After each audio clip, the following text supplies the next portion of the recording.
नमस्कार दोस्तों, हमारे चैनल के एक नए और फ्रेश वीडियो में आप सभी लोगों का एक बार फिर से बहुत बहुत स्वागत है। आज के समय में हर एक व्यक्ति माया प्राप्त करने में लगे हुए हैं। दोस्तों, माया का मतलब यहाँ पे मोह माया नहीं है। माया का मतलब होता है दोस्तों धन, गड़ा हुआ धन, धन का पेटी, धन का भंडार, धन का हंडे बटुए, हीरा मोती इत्यादि प्राप्त करने में लोग लगे हुए हैं। दोस्तों, निधि शास्त्र में भगवान भोलेनाथ ने आत्मजन एवं मानव जन कल्याण के लिए गणधन प्राप्त करने का अनेक लक्षण कहे हैं, अनेक उपाय बताए हैं।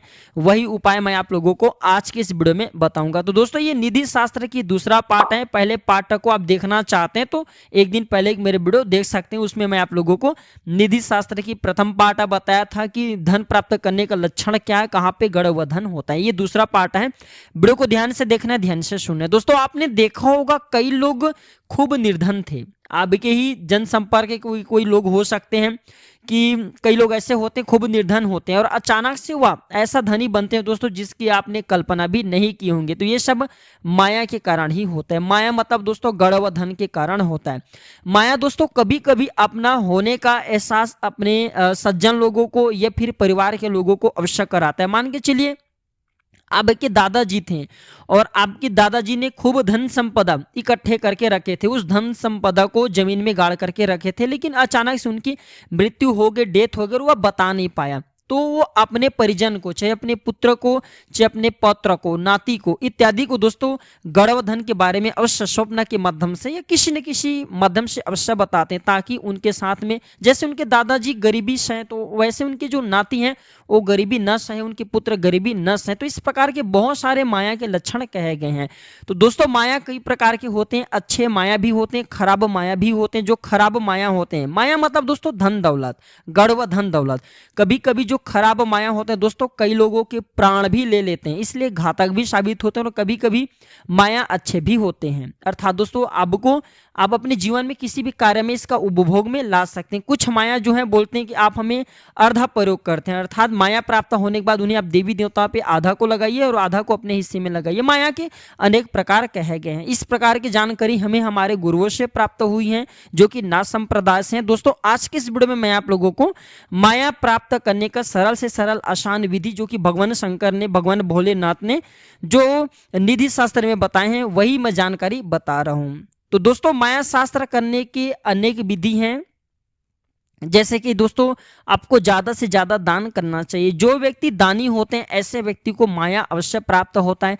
या फिर दोस्तों आप लोग पूर्व समय में जो दान करते हैं ना, वही दान, मैं हर दिन बोलता हूँ, दान एटीएम मशीन है। कभी भी कुछ भी चीजों को दान करते हैं ना, वो दान आगे चल करके आपको अवश्य प्राप्त होता है। दान एटीएम मशीन की तरह होता है। निश्चित रूप से कुछ ना कुछ आप अपने समर्थ अनुसार जीवन में दान करना सीखे, तब आपको माया प्राप्त होगा। दूसरी बात दोस्तों, नागा अर्जुन, एक जो नागा अर्जुन के बारे में सभी लोग जानते होंगे, जो कि स्वर्ण निर्माण करने की कई विधि बताए हैं। तो नागा अर्जुन ने एक यक्षिणी को सिद्ध किया था। यक्षिणी भी दोस्तों आपको माया की पता और मार्ग दिखा सकते हैं। धन देने वाले कई प्रकार के यक्षिणी हैं, लेकिन यक्षिणी आपको धन तो देते हैं दोस्तों, लेकिन आपके शरीर के साथ में गलत क्रिया भी करते हैं। चलिए इस वीडियो में जानते हैं कि हम जो है जमीन में दबा हुआ धन को किस प्रकार, कौन सी लक्षण से पता कर सकते हैं। भगवान शंकर ने जो निधि शास्त्र है उसमें कौन कौन सी जानकारी बताए हैं माया प्राप्त करने का, आइए जानते हैं। दोस्तों, उससे पहले सभी लोगों से बस इतना निवेदन करना चाहूंगा, गुजारिश करना चाहूंगा, कम से कम आप ना 8 से 10 मिनट का बहुमूल्य समय जरूर देना। ये अब 8 से 10 मिनट का बहुमूल्य समय दोस्तों आप देते हैं तो आप लोगों को लाखों करोड़ों रुपए की मुनाफा होगा। आप इससे ज्यादा जो है दोस्तों समय फालतू के फिजूल वीडियो देखने में अपने समय बर्बाद कर देते हैं। ये ज्ञान भरी जानकारी है।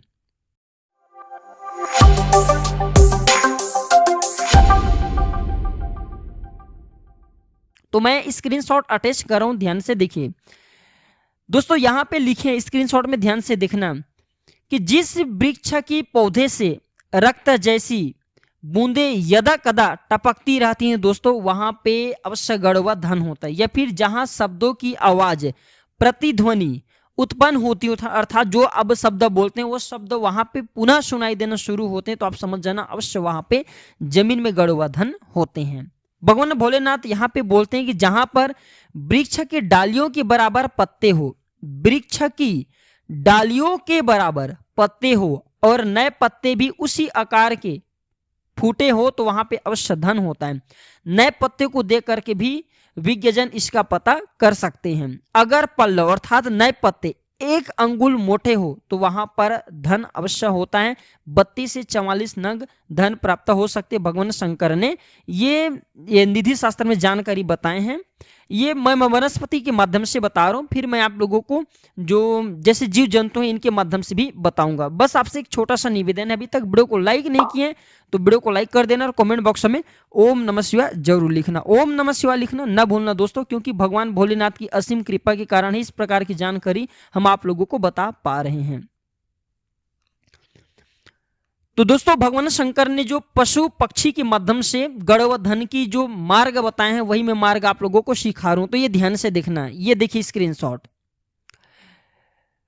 भगवान शंकर कहते हैं कि जिस चौराहे पर बैल नीचे मुख खड़ा किए दिखे, जिस चौराहे पर बैल नीचे मुख खड़ा किए दिखे और सिर के सींग अथवा पैर से जमीन खोदने की कोशिश करे या फिर बार बार थूथन मार करके गर्जना कर रहे हैं, वहां पे अवश्य गड़वा धन होता है। ये स्क्रीनशॉट मैं लगा दिया हूं, ये स्क्रीनशॉट देख सकते हैं।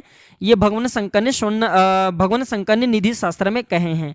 तो आप जो है बैल के माध्यम से भी पता कर सकते हैं। छोटे छोटे लक्षण को आप अपने जीवन में से अनुभव करना सीखें दोस्तों। ये छोटे से छोटे लक्षण हमें धनवान बनने में या फिर हमारे जो सोचने समझने की क्षमता ये बढ़ाने की काम बहुत आते हैं, और आप इन लक्षणों को पता करके जमीन में दबे हुए धन को प्राप्त कर सकते हैं। कहते हैं ना दोस्तों कि ढूंढने से भगवान भी प्राप्त हो जाते हैं। अब और अन्य लक्षण सुनिए। अब ये स्क्रीनशॉट देखिए, ये स्क्रीनशॉट लगाए हूं। भगवान शंकर बोलते हैं कि जहां गिरगिट, कुत्ता, गधा तथा सुअर एक साथ खेलते दिखाई पड़े वहां की भूमि में अवश्य ही संपत्ति होता है। देखिए स्पष्ट लिखे कि जहां गिरगिट, कुत्ता और गधा तथा दोस्तों सुअर ये अगर एक साथ खेलते हुए दिखाई पड़ते हैं तो वहां पे अवश्य जमीन में गड़वा धन होते हैं। अब नेक्स्ट स्क्रीनशॉट लगा रहा हूं, ये भी ध्यान से देखिए। जिस स्थान पर सुअर नित्य आकर के बैठते हो वहां वह भाग में हमेशा शेष भाग से कुछ ज्यादा गर्म प्रतीत हो रहे तो वहां पे धन अवश्य होता है। और ये महाकाल का कथन है, अर्थात ये भगवान शंकर जी की कथन है, इसे कभी आप झूठला नहीं सकते। दोस्तों और भी जानकारी बताऊंगा, वीडियो को ध्यान से देखिए, ध्यान से सुनिए। यहां पे लिखे हैं कि जिस भूमि पर बिना वर्षा के इंद्रधनुष दिखे, ध्यान से देखिए स्क्रीनशॉट फिर से दिखा रहा हूं, यहां पे मैं कर्सर ले जाकर के दिखाऊंगा। जिस भूमि पर बिना वर्षा के आप कल्पना कर सकते हैं बिना वर्षा के इंद्रधनुष दिखाई दे रहे हैं वहां पे, और वर्षा ऋतु में इंद्रधनुष दिखाई ना दे तो वहां पे अवश्य जमीन में गड़वा धन होते हैं। तो दोस्तों ये छोटे छोटे लक्षण से आप जो है जमीन में दबा हुआ धन को देख सकते हैं, आप इसे प्राप्त कर सकते हैं। इसे प्राप्त करके आप अपनी गरीबी को मिटा सकते हैं। अभी मैं और कुछ भी आप लोगों को जानकर और भी इसके बहुत सारे लक्षण भी बताऊंगा। अब आप में से बहुत सारे लोग बोलते हैं कि गुरुजी इस प्रकार की जानकारी आप क्यों बताते हैं। दोस्तों हम इस प्रकार की जानकारी इसलिए बताते हैं ताकि हमारे वीडियो को देख करके अगर आप में से किसी एक भी व्यक्ति का भला होता है दोस्तों हमें भी पुण्य की प्राप्ति होता है। अगर आपको गड़ा धन मिल जाए तो आपकी गरीबी मिटेगा, और आपकी गरीबी मिटेगा तो हमें भी पुण्य की प्राप्ति होगा। दोस्तों अगर आप थोड़ी सी मेहनत करें और इन लक्षणों को पहचानें तो आप जमीन में दबे हुए धन को बहुत ही आसानी से कम ही समय में प्राप्त कर सकते हैं। अब एक और स्क्रीनशॉट लगा रहा हूं, ये भी ध्यान से देखिए।